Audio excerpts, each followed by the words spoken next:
கடந்த 24 மணித்தியாலத்துல இலங்கையில பல சம்பவங்கள் நடந்திருக்கு. அது நம்ம இந்த விஷயத்துக்கு பிறகு சொல்லலாம். நீங்க பார்த்த அல்லது ஆச்சரியமா, "ஓ! அப்பாடா! ஒரு மாதிரி முடிவுக்கு வந்திருக்கா" அப்படின்ற அளவுக்கு நிறைய மக்கள் எதிர்பார்த்த ஒரு விஷயத்த நடத்தி இருக்கிற ஒரு விஷயம் தான் இந்த பாலஸ்தீன், இஸ்ரேல் பிரச்சனை. மிக பெரிய அளவான, மிக பேரழிவுகளை ஏற்படுத்திய ஒரு நம்ம தொடர்ச்சியா பார்த்துக் கொண்டிருக்கிற காலத்திலேயே நடந்த ஒரு மிகப்பெரிய போர். மிகப்பெரிய அளவான பாதிப்புகளை ஏற்படுத்திய ஒரு போர். என்னதான் மேலத்தைய நாடுகள், சர்வாதிகார நாடுகள், பல நாடுகளிடம் அணு ஆயுதங்களோ அல்லது பலதரப்பட்ட பலமான ஆயுதங்கள், பலமான ராணுவம் இருந்தாலும் கூட, இந்த போர அவங்களால நிறுத்த முடியாம போனது. அது மட்டும் இல்லாம, என்னதான் பேச்சுவார்த்தை மூலமா அவங்க 2 பேரையும் இந்த போரை நிறுத்துறதுக்கு முயற்சி செய்தாலும், பல நாடுகள் இதனால எந்த ஒரு பலனும் கிடைக்காமல் போனது. பல முக்கியமான நாடுகள் இந்த அமைப்புகளுக்கு ஆதரவு வழங்கி இந்த போரை தொடர்ச்சியா நடத்தவும் உதவி பண்ணினது. இதெல்லாம் மிகப்பெரிய அளவுல விமர்சிக்கப்பட்ட விஷயங்கள்.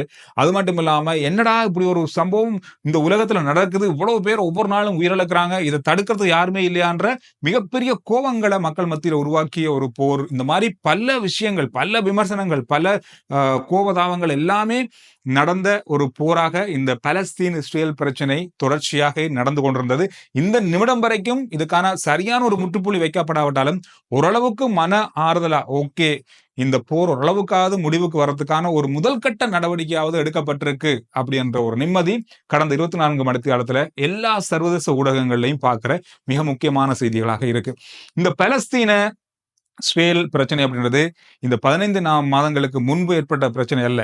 இது காலாகாலமாக ஏற்பட்டப்படப்பட்ட ஒரு பிரச்சனை. இவர்களுக்கு இடையிலான இருக்கிற மிக முக்கியமான அடிப்படையான பிரச்சனை என்பது நில நிலம் அவர்களுக்கான பகிர்ந்து கொடுக்கப்பட்ட நில பிரச்சனை, அதோடு அவர்களுக்கான அத்தியாவசிய பொருட்கள், அத்தியாவசியத்துக்கான பிரச்சனை, மதம் தொடர்பான பல சர்ச்சையான பிரச்சனைகள், இந்த மாதிரி பல விஷயங்களால தொடர்ச்சியா இந்த போர் இடம்பெற்றுக் கொண்டிருக்கிறது. 1948ஆம் ஆண்டும் இஸ்ரேல் நிறுவப்பட்டதுக்கு எதிரான போர். அதுக்கு பிறகு 1964ஆம் ஆண்டு தொடர்ச்சியாக ஒவ்வொரு காலகட்டத்திலையும் போர் இடம்பெற்று கடந்த 15 மாதங்களுக்கு முதல்ல ஆரம்பிக்கப்பட்ட இந்த போர்ல இதுவரைக்கும் பாலஸ்தீனத்துல மட்டும் 46,000 முதல் 50,000 பேர், இதுல அதிகமான இளையவர்கள், குழந்தைகள் உயிரிழந்திருக்காங்கன்னு சொல்லப்படுது. அது மட்டும் இல்லாம பாலஸ்தீன காசாவுல மக்கள் குடியிருப்புகள் அப்படின்றதே காணவே முடியாத அளவுல தரமட்டமாக அளிக்கப்பட்ட ஒரு தேசமாக மாறி இருக்கிறது. இந்த தேசத்தினுடைய சேட்டலைட் படங்களா இருக்கட்டும், சில வீடியோக்களை பார்க்கும்போது, இது எப்ப மீண்டு திரும்பவும் ஒரு ஒரு நாடு மாதிரி அல்லது ஒரு ஊர் மாதிரி மக்கள் வாழக்கூடிய ஒரு இடம் மாதிரி இருக்கும், அமையும் அப்படின்றதெல்லாம் கற்பனை கொண்டு பண்ணி பார்க்க முடியாத அளவுல அளிக்கப்பட்டிருக்கிறது. அந்த அளவு மிகப்பெரிய அளவான பேரழிவுகளை ஏற்படுத்தி இருக்கிற ஒரு போராக இந்த போர் மாறி இருக்கிறது. கிட்டத்தட்ட 22 லட்சம் பேர் தங்களுடைய வீடுகள், குடியிருப்புகள், தங்களுடைய சொத்துக்களை இழந்திருக்காங்க. இவங்க எல்லாம் மீள் குடியேற்றப்பட வேண்டும் அப்படின்றதெல்லாம் சாதாரணமான விஷயம் இல்ல. மிக பெரிய காலம் எடுக்கக்கூடியது. எவ்வளவுதான் பல நாடுகள் உதவி செஞ்சாலும் அந்த பணத்தை வச்சுக்கொண்டு இந்த இடங்களை மீள கட்டி எழுப்புறது அப்படின்றலாம் நினைச்சு கூட பார்க்க முடியாத உண்டு. எனவே இப்போவாவது இந்த போர் முடிவுக்கு அல்லது ஒரு ஒரு கட்டத்துக்கு வந்திருக்கு அப்படின்றது ஒரு வரவேற்கக்கூடிய விஷயமாக பல நாடுகள் இதை வரவேற்றிருக்காங்க. இந்த போரை இப்படியே முடிவுக்கு கொண்டு வந்து சுதந்திரமான ஒரு வாழ்க்கையை காசா, பாலஸ்தீனில் இருக்க மக்களுக்கு வழங்கணும் அப்படின்றதுல பல நாடுகள் இப்ப முனைப்பு காட்டி வருவதாக சொல்லப்படுது. அதுல இந்த போர் முடிவுக்கு வர்றதுக்கு இந்த போருடைய பேச்சுவார்த்தை மூலமாக ஓரளவுக்கு இணக்கம் கொள்ளப்பட்டதுக்கான காரணம் அமெரிக்காவினுடைய அடுத்த ஜனாதிபதி, அதாவது முன்னாள் ஜனாதிபதி, மீண்டும் ஒரு முறை ஜனாதிபதியாக போற டொனால்ட் ட்ரம்ப் அவர்கள். இவருடைய பிரச்சார கூட்டங்கள்ல அதிகமா பேசப்பட்ட விஷயங்கள், உலகத்தில் நடக்கிற இந்த மக்களை அழிக்கிற, பொதுமக்களை மற்றும் அவங்களுடைய வாழ்க்கையை இல்லாமக்கிற இந்த யுத்தங்கள் நிறைவுக்குள் கொண்டு வரப்படும். அதுல முக்கியமா இந்த காசா, பாலஸ்தீன் மற்றும் இஸ்ரேல் பிரச்சனைகள் தீர்க்கப்படும் அப்படின்னு மாதிரி சொல்லியிருந்தாரு.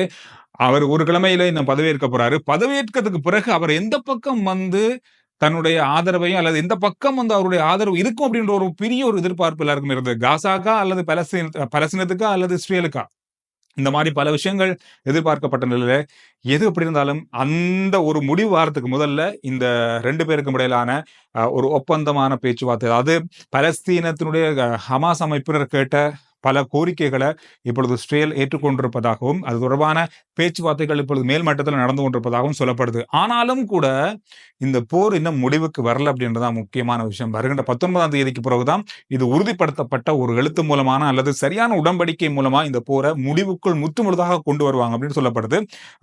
ஹமாஸ் அமைப்பினர் கேட்டிருக்க கேள்வி, தங்களுடைய நில உரிமை, தங்களுக்கான அடிப்படை உரிமைகள் இஸ்ரேலுடைய படையினர் அனைவருமே காசாவில் அல்ல பலஸ்தீனிலிருந்து வெளியேறப்பட வேண்டும். இந்த மாதிரி பல கோரிக்கைகள் முன் வச்சிருக்காங்க. இது எப்படி இருக்க போகுது அப்படின்னு தெரியாது. ஆனாலும் இந்த 15 மாதங்களுக்கு முன்பு இடம்பெற்ற இந்த யுத்தத்தில் இஸ்ரேல் பக்கமாக கூட 1300 1400 பேர் இறந்திருப்பதாக சொல்றாங்க. இந்த நிமிஷத்துல, அதாவது கடந்த 24 மணி நேரத்தில் யுத்த நிறுத்தம் இடம்பெற்றிருக்கிறது அப்படின்னு சொல்லப்பட்டாலும் கூட கடந்த 24 மணி நேரத்திலேயும் யுத்தங்கள் ஆங்காங்கே சில இடங்கள்ல சண்டை நடந்திருப்பதாக சொல்லப்படுது. உயிரிழப்புகளும் பதிவாகி இருப்பதாகவும் சர்வதேச ஊடகங்கள்ல சொல்றாங்க. ஆனாலும் கூட இது இனி அமைதியை காணக்கூடிய பல இடங்களை பார்க்கக்கூடியதாக இருப்பதாகவும் சொல்லப்படுது. மக்களுடைய வாழ்க்கை அப்படின்றது பலஸ்தீனத்துல இனி மிகப்பெரிய நீண்ட காலத்துக்கு பிறகுதான் தங்களுடைய மிக வளமையான வாழ்க்கை முறையை ஆரம்பிக்க முடியும் அப்படின்னு சொல்லப்படுது. அந்த அளவுக்கு அந்த தேசம் அப்படியே முழுமையா ஒரு யுத்த காடாகவே காட்சியளிப்பதாக சொல்லப்படுது. இஸ்ரேலை பொறுத்தவரையில பலஸ்தீனத்தில் இருக்கிற ஹமாஸ் அமைப்பினருடைய கடைசி உறுப்பினர் வரைக்கும் அழிப்போம் அப்படின்னு சொல்லிதான் அந்த யுத்தத்தை ஆரம்பிச்சாங்க. ஆனா இதுவரைக்கும் அந்த மாதிரியான ஒரு விஷயம் நடக்கல. காரணம் என்னன்னா, பலஸ்தீனம் என்னதான் ஒரு சிறிய பிரதேசமா இருந்தாலும் கூட பலஸ்தீனத்தினுடைய நிலப்பரப்பினுடைய கீழ்மட்டத்தில் அண்டர் கிரவுண்ட், அதாவது சுரங்க பாதைகள் மற்றும் சுரங்க வீடுகள் அல்லது சுரங்க மையங்கள் அப்படின்றது மிகப்பெரிய அளவில் இருக்கிறதால மேல இருக்கிற பொதுமக்களுக்கு தான் அதிகமான பாதிப்புகளும் அதிகமான சேதங்களும் சொத்துக்களுக்கான சேதங்களும் ஏற்பட்டது ஒழிய ஹமாஸ் அமைப்பினுடைய அண்டர் கிரவுண்ட் நெட்வொர்க் அப்படின்னு சொல்லுவாங்க எல்லாமே நிலத்துக்கு அடியில தான் இருக்கு அவங்களுடைய பாதைகள் எல்லாமே. அதனால இஸ்ரேல் படையினால அந்த அளவுக்கு அவங்க சொன்ன அளவுக்கு அதை செய்து காட்ட முடியாமல் போனதும் ஒரு காரணம். என்னதான் இன்னொரு 2 வருஷத்துக்கு இந்த போர் நடந்தாலும் இதே மாதிரி தான் இருக்க போகுது. பொதுமக்கள் தான் அதிகமாக பாதிக்கப்பட போறாங்க அப்படின்னு மட்டும் தான் நிச்சயம். ஏதோ ஒரு முடிவு வரணும் அப்படின்றதுக்காக இந்த முடிவு இப்பொழுது கொண்டு வரப்பட்டிருக்கு. இந்த முடிவு நீடிக்கணும் அப்படின்றதான் எல்லாருடைய பிரார்த்தனையும் கூட. எனவே இந்த விஷயம் தான் சர்வதேச ஊடகங்கள் அத்தனையிலுமே பெரிய அளவா பார்க்கப்படுகின்ற விஷயமாக மாறி இருக்கு. எது அப்படி இருந்தாலும் நல்ல ஒரு விஷயமாகவே இது பார்க்கப்படுது. அதோட இலங்கையில என்னென்ன விஷயங்கள் இன்றைக்கு பேசப்பட்டிருக்கு, அதிகமா பார்த்த செய்திகள் என்ன அப்படின்னு சொல்லி பார்க்கும்போது, ஜனாதிபதி அனுரகுமார் திசாநாயக்க அவர்கள் சீனாவில் இருக்காங்க. சீனாவில் மிக முக்கியமான பேச்சுவார்த்தைகளை நடத்தி இருக்காரு.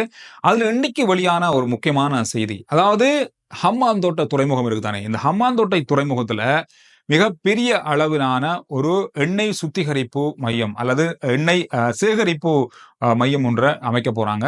3.7 பில்லியன் அமெரிக்க டாலர்கள் செலவில் இது நடக்க போகுது. சினோஃபேக் நிறுவனம் தான் இதை செய்ய போறாங்க. இது இலங்கையில பெட்ரோலியத்தை பூர்த்தி செய்து, இலங்கையில பாவிக்கப்படுகின்ற மக்களுக்கான பெட்ரோலியத்தையும் பூர்த்தி செய்து வெளிநாடுகளுக்கு ஏற்றுமதி செய்யக்கூடிய அளவில் இது விஷயம் நடக்க போகுதுன்னு சொல்லப்படுது. இது இலங்கையினுடைய வருவாயில மிகப்பெரிய அளவிலான ஒரு மாற்றமா இருக்கும் அப்படின்னு சொல்லி எதிர்பார்க்கிறாங்க.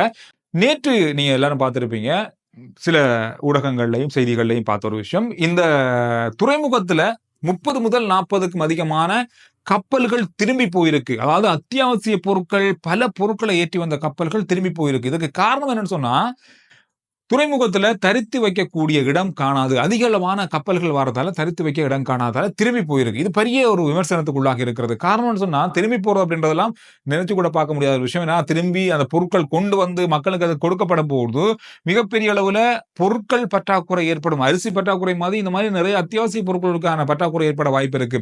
இது சுங்க அதிகாரிகளுடைய தாமதம்னு சொல்லப்படுது. அதோடு மேலதிகமான பரிசோதனை நடக்கிறதால இது நடக்கப்படுதுன்னு சொல்லுது. கொள்கலன் வெளியேற்றப்படுறதுல அல்லது விடுவிக்கப்படுறதுல காலதாமதம் ஏற்படுதுன்னு சொல்லப்படுது. ஒரு நாள்ல செய்யற வேலை 2-3 நாள் எடுக்கு அப்படின்ற மாதிரியான பல குற்றச்சாட்டுகள் முன்வைக்கப்படுது. இதெல்லாம் முன்வைக்கப்பட்டாலும் இன்னொரு முக்கியமான விஷயம் இருக்கு என்னன்னு சொன்னா, இந்த காலதாமதத்தால அதிகமான தாமத கட்டணம், கப்பல்களை கொண்டு வந்தவங்க அல்லது பொருட்களை கொண்டு வந்தவங்க மேலதிகமா கட்ட வேண்டியிருக்கு. 1 லட்சம் கட்டுறதுக்கு பதிலாக 3 லட்சம் கட்ட வேண்டியிருக்கு. என்ன காரணம்னா, தாமத கட்டணம், அதோட இறக்குமதிக்கான நேர செலவுகள் போறதால அந்த கட்டணம், மேலதிகமான ஆட்கள், அதாவது வேலையாட்கள் பயன்படுத்தப்பட வேண்டியிருக்கு. இந்த மாதிரியான பல விஷயங்களால வருகின்ற நாட்கள்ல இறக்குமதி செய்யப்படுகின்ற அத்தியாவசிய பொருட்களுக்கான விலைகள் அதிகரிக்கக்கூடும் அப்படின்னு சொல்லப்படுது. இது என்னடா இது, எங்க பார்த்தாலும் விலை கூடுற செய்தியாவே இருக்கு அப்படின்ற அளவுல தான் இந்த விஷயமும் பார்க்கக்கூடியதாக இருக்கு. எது எப்படியோ இந்த கப்பல்கள் தொடர்ச்சியா இறக்குமதியை சரியான முறையில கண்டெய்னர்களை கொண்டு நாட்டுக்குள்ள கொண்டு போறதுக்கான துரித கதியிலான வேலை திட்டங்களை ஆரம்பிக்கணும்னு சொல்லி ஜனாதிபதி கடந்த கிழமை ஒரு கூட்டத்தில் சொல்லியிருந்தாரு. மீண்டும் ஜனாதிபதி சீனா வந்ததுக்கு பிறகு அதுபூர்வமான மேலதிகமான அடுத்த கட்ட அவசர கூட்டங்கள் இடம்பெறலாம்னு சொல்லி எதிர்பார்க்கப்படுது. இது ஒரு முக்கியமான விஷயமா பார்க்கப்படுது. பார்க்கலாம், இந்த விஷயங்கள் தான் நாள் அதிகமா பார்க்கப்பட்ட முக்கியமான செய்திகளாக இருந்தது.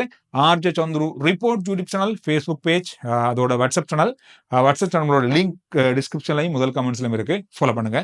அடுத்த வீடியோவில் நாளைக்கு நான் உங்களை சந்திக்கிறேன். நன்றி.